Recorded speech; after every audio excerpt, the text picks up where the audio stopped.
Salut, c'est Apo86. Bienvenue dans ce nouveau retour sur qui clôture notre rétrospective sur la trilogie de dollars de Sergio Leone avec le bon, la brute et le truand. Vous voulez tout savoir sur ce film? Rendez-vous après ceci.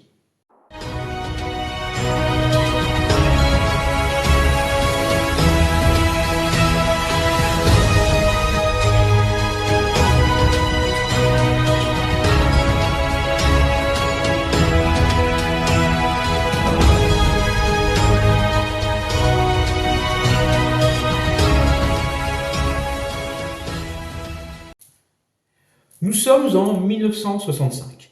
L'Italie se met à produire à tour de bras des western spaghetti à la qualité plus ou moins inégale. Et déjà une petite quinzaine de films sont sortis sur les écrans.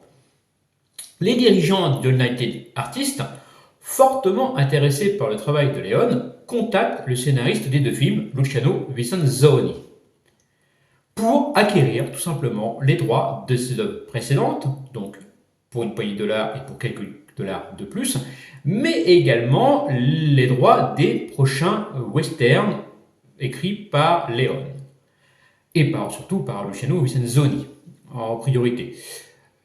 Attiré par l'énorme pactole que cela pourrait représenter, il accepte. Le hic, c'est que Sergio Leone et son producteur, Alberto Grimaldi, n'ont à l'époque pas l'intention de faire un troisième western. Leone commençant à réfléchir à Il était une fois l'Amérique dans sa tête, écrit 2-3 petites lignes dans un coin de sa tête, et Alberto Grimaldi pensait laisser tranquille Leone, profitant de la rente pour quelques dollars de plus. Fort heureusement, Vicenzzoni a une idée. Proposer un film dans lequel trois canailles seraient à la recherche d'un trésor pendant la guerre de sécession. Séduit par l'idée, le studio débloque un budget de 1 million de dollars pour le film, soit presque le double du budget que Leone avait pour son dernier film. Ce budget, donc, finit par convaincre Leone qui dit oui, donc du coup, je vais faire un troisième western. Le titre du film sera Les deux magnifiques ponts ariens, mais il est changé dès le début du tournage quand Vicenzzoni a l'idée de l'appeler Il buono, il brutto e il cattivo, soit le bon, le laid et le mauvais, qui sera traduit par le bon, la brute et le truand en français. Fort de son budget énorme, Leone voit grand. Se basant sur ce qu'il a bien fait sur ses précédents films, il réfléchit à comment mettre ces trois adjectifs, donc bon, brut, truand, à l'écran. Un assassin peut faire preuve d'une sublime altruisme, alors qu'un bon est capable de tuer avec une différence totale, et un truand peut se révéler plus valeureux qu'elle ne semble être et faire preuve de tendresse. Leone, qui s'amusera du fait de passer de 200 000 dollars à 1 million, puisque 200 000 dollars sera la somme du trésor recherché par les trois protagonistes du film. Alors qu'il peaufine ses idées et se planifie sur la mise en scène, Vicenzzoni recommande de travailler avec d'autres scénaristes, dont Angelo Capelli et Sergio Donati.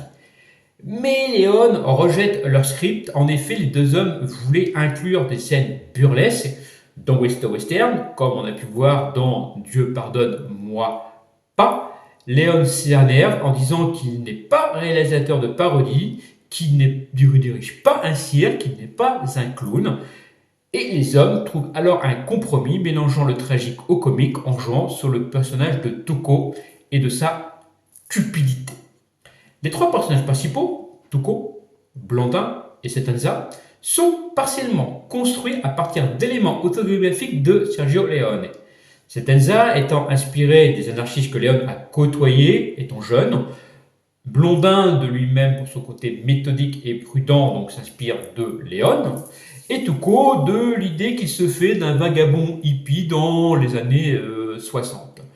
Il veut également montrer l'absurdité de la guerre en tournant les soldats en ridicule, chose qui ne plaira pas aux Américains à la sortie du film, puisque la guerre civile américaine est un sujet plus ou moins tabou là-bas à l'époque.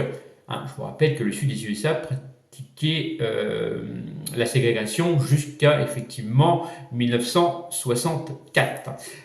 Pour réaliser le camp de prisonniers du film, il se base sur une série de bas-reliefs et de nombreuses archives photographiques. Pour les personnages, il reprend donc Clint Eastwood pour le rôle de Blondin. Mais cette fois-ci, pas de poncho. Il garde cependant son cigare, accessoire qui prend toute son importance dans le film, Blondin n'ayant son poncho qu'à la fin du film. Ce qui laisse penser que Le Bon, la Brute et le Truand est une sorte de prequel aux deux précédents films qui, eux, étaient plutôt basés sur la fin du 19e, alors que là, on se retrouve dans le milieu des années 1800 aux USA. Eastwood, qui d'ailleurs au début hésite. Mais la série Rawhide ayant pris fin un an plus tôt et les deux précédents films n'ayant pas encore été diffusés aux USA, il se retrouve tout simplement au chaume nu, le père Clint.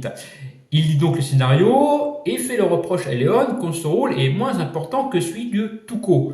Il demande donc à son ami de revoir le scénario, mais Leon refuse, tout simplement. Leon doit alors se déplacer en Californie et au bout de 2 jours de négociation, Eastwood accepte en échange de un quart du budget du film, soit $250,000, de tourner dans Le Bon, la Brute et le Truand. Leon accepte à contre-cœur et sortira de ce voyage très déçu par le comportement de Clint Eastwood. Pour la Brute, Leon veut Charles Bronson, mais celui-ci, déjà accaparé sur le tournage des 12 salopards, n'est pas dispo. Il reprend donc Lee Van Cleef, lui demandant de jouer dans un rôle en contre-courant de celui du colonel Mortimer, pour quelques dollars de plus. Van Cleef, peu connu et fauché à l'époque, tourne en parallèle à un autre film, Colorado. Mais il accepte. Il dira ensuite que grâce à son rôle, qui se l'est passé donc de $17,000 par film à 100,000, et ça grâce au talent de Sergio. Je le cite. Pour Tuco, Leon pense une nouvelle fois à Gian Maria Volante, mais il préfère Eli Wallach, trouvant en lui une je ne sais quoi de touche chaplinesque qui pourrait coller au côté comico-tragédique du personnage.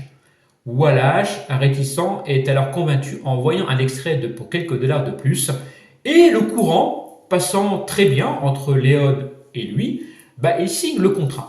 Pour l'anecdote, Wallach avait récupéré le gamin de Leon, je crois, à la gare, et il avait fait une espèce de parodie de Lucky Luke, et Leon avait dit, mais là ce mec il est parfait pour le rôle du truand, pour le rôle de Tuco. Tout ce beau monde part donc une nouvelle fois en Espagne, en Andalousie, toujours à Tabernas, choix qui sera reproché à Leon, car le pays est toujours sous le joug des franquistes à l'époque. Obsédé par les détails, Leon en veut toujours plus et sans surprise, il dépasse alors le budget du film qui coûtera au total $1,3 million à United Artists. Qui lui fera payer par la suite, vous saurez comment en regardant ma rétrospective sur la trilogie du temps. Après pas mal de déconvenues, comme une série d'incidents sur le tournage, le film finit par être bouclé en 1966. Mais Le Bon, la Brute et le Truand, ça raconte quoi? Donc on est pendant la guerre de sécession, acheteur de primes nommé Blondin et Tuco, bandit de grand chemin, se livre à une arnaque. Le premier livre le deuxième aux autorités, touche la prime, puis le libère. Les deux hommes se partagent alors la prime et répètent leur petite affaire dans une autre ville. Durant ce temps, un troisième personnage nommé Satenza, un tueur sans pitié, apprend l'existence d'un coffre rempli de $200,000 confédérés, caché par un soldat nommé Bill Carson. Il commence donc à chercher plus d'informations à ce sujet. Un jour, Blondin décide de rompre son partenariat avec Tuco et l'abandonne dans le désert. Désireux de se venger, il retrouve rapidement Blondin et le capture. Il inverse alors les rôles, contraignant son ex-compagnon à le suivre à pied donc dans le désert. Alors que Tuco est sur le point d'abattre Blondin, ils aperçoivent une diligence remplie de soldats confédérés, morts ou mourants. Parmi ceux-là se trouve un certain Bill Carson, l'homme donc recherché par Satanza. Carson révèle à Tuco l'endroit où se trouve le trésor, un cimetière, mais le temps que ce dernier aille chercher de l'eau, il révèle à Blondin dans quelle tombe il est avant de mourir. C'est-à-dire que Tuco sait dans quel cimetière il faut chercher, mais il ne connaît pas la tombe, alors que Blondin connaît le nom de la tombe, il ne connaît pas le cimetière. Les deux hommes, poursuivis par Satanza, doivent donc, de nouveau, s'associer pour trouver le pactole. Alors, est-ce un bon film? Eh bien, oui. Avec Le Bon, la Brute et le Truand, Léon conclut brillamment sa trilogie du dollar. Dès la première image du film, Léon casse l'écriture classique du western. Un plan d'ensemble de paysages désertiques et soudain occupé par un très gros plan, hop, comme ça, voilà, sur un village immobile et patibulaire. Par sa narration, donc à la fois également linéaire et parallèle, puisqu'on part sur plusieurs histoires parallèles, accompagnant chacun des trois protagonistes par une séquence de présentation. 25 minutes de présentation par personnage.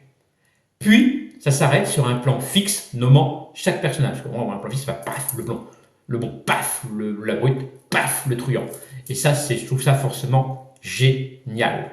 Le scénario de film est un chef-d'œuvre, avec ses retournements d'alliance, de rivalité, cette amitié plus ou moins ambiguë entre Tuco et Blondin, l'humour apporté avec brio via les dialogues du film, des répliques cultes avec vois-tu, le monde se divise en deux catégories. Ou quand on tire, on raconte pas sa vie, comme dirait Tuco.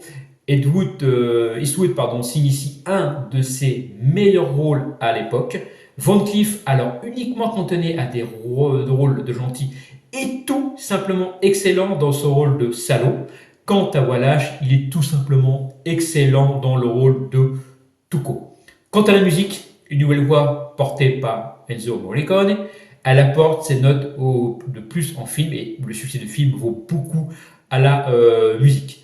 Après la sortie du film, les critiques furent diverses sous l'influence de la dépréciation du western spaghetti outre-Atlantique. Et oui, on a plus ou moins accusé l'Italie d'être à l'origine de la chute du western américain, alors que c'est faux, puisque ça avait commencé bien avant, le style était désuet bien avant l'apparition des films western spaghetti, et c'était considéré comme un sous-genre. Voilà. Malgré ceci, le film rapporte 38,9 millions de dollars au box-office. Ça sera un énorme succès mondial, film qui lancera définitivement la carrière de Clint Eastwood au niveau international. Le film reçoit la note de 8,5 sur 10 sur Sens Critique, 8,9 sur le partenaire Captain Watch. Quant à moi, ça sera un bon 9 sur 10 pour ce film. Car le scénario de Léon, déjà flamboyant, avec ses deux précédents films, atteint ici, franchement, le paroxysme. Prend vraiment une ampleur inédite. Il fait preuve vraiment d'ambition avec ce film. Vraiment, il atteint, avec ses très gros plans, ses vastes plans avec plusieurs figurants, ses plans larges sur les paysages. Franchement, c'est grand cinéma. Le Bon, la Brute et le Truand s'imposent aujourd'hui comme étant un des plus grands et incontournables films du 7e art.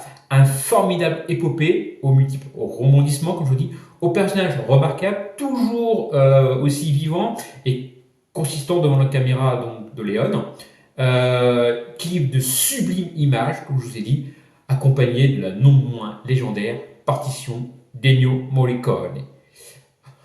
On touche pour moi ici au chef-d'œuvre, c'est pour ça que je mets, comme je dis, 9 sur 10. J'en ai donc fini avec ce retour sur Le Bon, la Brute et le Truand. Dites-moi en commentaire ce que vous pensez de ce film. Moi, je vous dis à plus. Salut!